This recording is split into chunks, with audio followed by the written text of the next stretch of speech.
على نعمه الظاهرة والباطنة قديما وحديثا، والصلاة والسلام على نبيه ورسوله محمد وآله وصحبه الذين ساروا في نصرة دينه سيرا وحثيثا. الحمد لله مسبين تونيكو في كسلي كراك صلى الله عليه وسلم. نيانسلي عن الدرس بنا نكينيكا نودي الله كفوم بك سلكو في لافي السنة دي كاكين تغي جوغا وبالا جوغا مفانا كان بو بي كتشوغو فلا دي بي امبولو بي كم ايرين يبالا جوغو منا اكتشوغو فلو مي فوتو جيما يمو فلا دوما ودي نايم بولون كنتين داكا لاي تيري سبا دي بي بلا جنين كنانا بولو كلين كلي سودن سبا بولون دونغني كلين كلي سودن سبا ودي با كنانا donc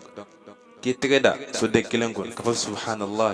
wa safi subhanallah wa safi subhanallah wa sin sabai ka tege flana ke tento kana tege sabana ke tento tege nanna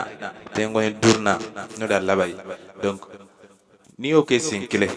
o be tandur lima ka kala ka se ka sin flana o e bisabade donc ka tege ndongo ni kele ko faraka abike bisaba an saba wal makabini tatu sin frola ka tegen do ka so den kelen magala sien fla e mala so de kelen na sien fla ni be sien fla avec bisaba donc be sur ka tegen do kelen ko ta faraka walma tegen do kelen iboko sien saba wala ka ton bela jele ke sien fla be bisaba ni saba o fanaka no okele aflana za mon fle savre mo yen photo filmai na tegen do kon fana ta kalai so den saban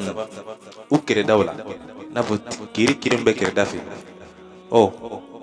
tegan dongan kele obebe woron fladima tir kele duguma o kere fe fla ki sabanay o kere fla fe saba o kere doin onani safeta fana o kere doin fana betendo ato kele fana betendo kele fila sabanani duru woro wala kasuru kafara sanfeta fo nunu ni magaro fana la o beke woron fly ni tegando kelen fana beraje de ketento fokata labana o fana be bisaba ani saba donc amase ega segi okonno dointa o belaje de be bisaba ani saba mikileka tegando kelen fana ta faraka aga flana tay ibe kla bela sengele fana beta bebe saba ani bisaba donc tegen oda sunay ama fo ko ni man fana kene ko si fimbolare fentulanga o konte sunay lakra sallallahu alaihi wasallam akena tege fana ode baraji fana kache kateme ko si fana ka ni embado ya kila fulano itega jatege bisa kusilita bisa klosita sinon ci dengon nga tabolo ka ken tege fan ode sunay ode fara kafsa kateme kolosilika ode baraje fana kacha kateme juru fana ka hakla name baraje nyini ko ambela jelen bañi ne baraje wa chade sita fin taga doya donc mona baraje mancha ito toy mon kacha igi koka alaga fana ko mande ambela jelen. Wassalamu alaikum.